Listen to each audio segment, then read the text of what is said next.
Perfect. Pretty much every single professional sports team in the UK, be it cricket, rugby, football, especially football, they have designated training grounds. And that team is the only ones that are allowed to train there. There they will have all of their meal prep, all their coaches, all of their strength and conditioning, their gym, their physiotherapy, everything under one roof. It's the same in the US with NFL teams, basketball teams. It's the way professional sports should be done. For some reason, the UFC and general fighting is still seen as this very seldom programmed sport, even down to the money side of things. And this is one thing which I had a debate with somebody online about, is that there should be a pay packet and a pay wage for UFC fighters. When you sign up to the UFC and you're good enough to get in, you should be given a monthly wage to cover your training and your bills and everything else, so that you are able to train the best possible. Because some people, these guys are fighters. Some of these guys are coming out of real slum areas in LA. Some of them are coming out of farms in favelas, Brazil. In favelas. Some of them are coming out of sand pits in Ghana. If you're looking at someone like Francis Ngannou, it's like if that guy was to have a fight, go back to wherever he comes from, and not get a pay wage until he fights next, I think that massively caps the performance of these athletes. Like, you struggled massively. Like, between fights, you had no revenue other than teaching people, which meant you couldn't focus on your own training because you were spending half your time coaching. Coaching others. But that's also why I'm Padman Brad. Yeah, exactly. But sickest man on pads you've ever seen in your life. The problem is as well, I think if you're a new fighter, like the main person I was referencing with this was Kevin Kroom. I don't know if you saw his debut a couple of months ago. He hit a guy with a really sick guillotine. It was very unorthodox style guillotine. It was like an inverted rear naked choke guillotine, which was quite cool. But power guillotine. Yeah, but so he won fight of the night. He got KO of the night or whatever it was. Got a 50 grand bonus on top of his basic minimum packet, which is what, 12 and 12? 12 and 12, I think. So 10 12 and 10. Yeah, 12 to show, 12 to win, and then he got a 50 grand bonus. He said on Instagram the day before the fight that he had $14 in his bank account.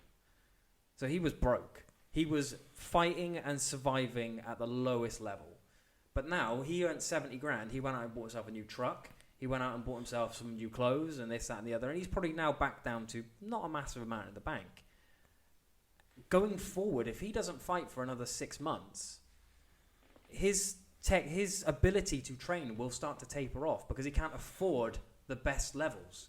Yeah. If you're getting £3,000-4,000 a month or $1,000 a month, so you can afford your massage therapy after your training session, so you don't get knots and injuries. You can afford a decent strength and conditioning coach. You can afford to eat the best. You will be a better fighter.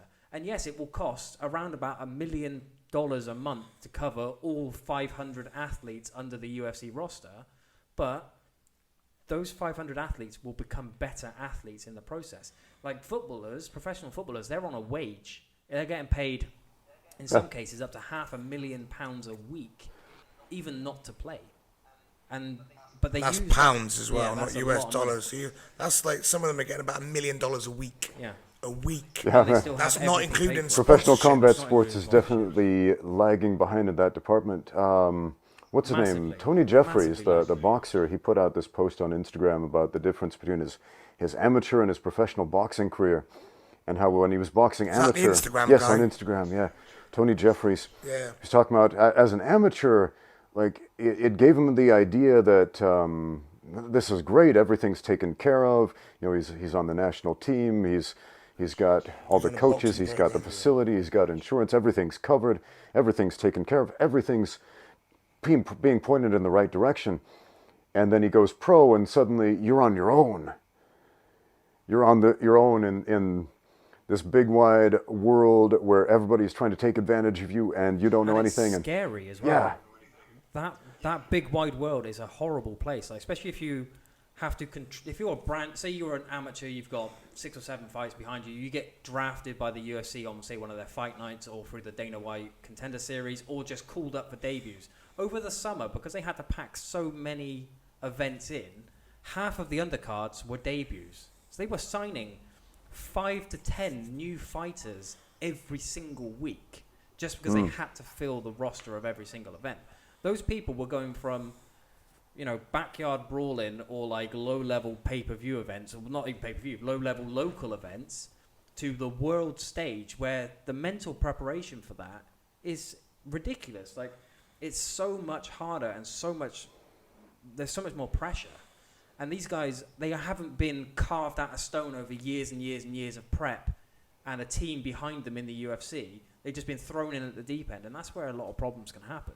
Yeah. I think there'll be a massive, like, we have kind of seen it a little bit, but like, I don't think enough time has really passed to see the actual mental problems within the UFC. I just want to touch in there. I trained with the British judo squad for a couple of days, and they're on the same as the British boxing squad. So they get 24 grand a year, $30,000 a year. They get all their clothes, all their food. After their training session, they go to an area where they go get the food. Their food is made from, and they have a colour system. So like red, yellow, green. They're allowed a certain amount of green, a certain amount of red, a certain amount of ambers or yellows. And they can put that on their plate, boom. So their food's done. They haven't got to make their own food. All their competitions are done. Their clothes is from, everything they get is done. Their training is all organised from, it's a government system. As soon as you go pro, you lose that 24 grand a year, you got to make your own food. And by the way, there's no there's no Great British or English, Scottish, Wales, Northern Ireland team where it's funded by the government. We are just normal. It's like with football scheme. When I first signed to the UFC, they said that they sort of give you a speech. Don't be that guy that gets done for drugs or DUI or anything like that. Don't go out. Don't be a dick. Basically, footballers, they get taught how to act in front of the public. Mm-hmm. And fighters are people that have come. Well, most of them have come from street fighting anyway. Street fighting background. It's fighting. They've come across. If you're a good fighter, you are not usually a nice person. Like, remember when you did the Ultimate Fighter, and your intro was, "I'm Brad. My mum and dad are still together. I've got a nice, happy life. No sob story. Sorry." I didn't have a sob story. But everybody else was like, "Yeah, I've been homeless 16 times, and I've been broke. My cat died when I was 3. My dad murdered me mum." And it was just like, that was literally, every other person was just like, their life story was why they were fighters, is because they had to fight their whole life.